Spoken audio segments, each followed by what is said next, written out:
asifiwe. Umekuwa na sherehe mingi za kila aina, sherehe katika boma zenu, sherehe za kupika, kula na kunywa, lakini hizo ibada zingine zimeleta kifo kwa boma, zingine zimeleta watu kuibiwa baraka zao, zingine zimeleta watu kunyang'anywa nyota zao, zingine zimeleta kifo, zingine zimeleta kumbe ni sacrifice ilikuwa inafanya watu wanaanza kukufa kuzunguka, kwa maana haikuwa ni ibada takatifu, ilikuwa ni ibada ya kuangamiza.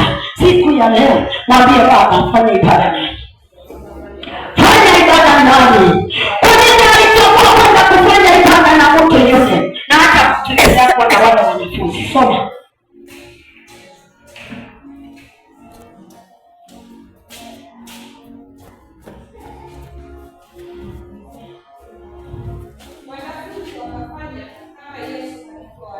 Nataka urudi hapo tu 17, soma vizuri sana wasikie vile inasema. Hata siku ya kwanza ya mikate isiyotiwa chachu, wanafunzi wake wakamwendea Yesu, wakamwambia, ni wapi mtakapo tuandalie ile Pasaka?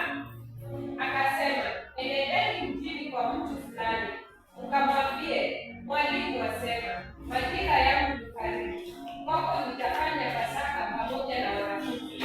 Siku leo mtu apatikane amwambie Bwana Baba Yesu, useme juu yangu, kuja kwangu tufanye ibada nami. Kwa kinywa chako mwambie Bwana, naomba uje kwa moyo wangu ufanye ibada nami, uje kwa nyumba yangu ufanye ibada nami, uje kwa maisha yangu ufanye ibada nami, uje kwa nyumba yangu ufanye ibada nami, na kutamani na kuhitaji fanya ibada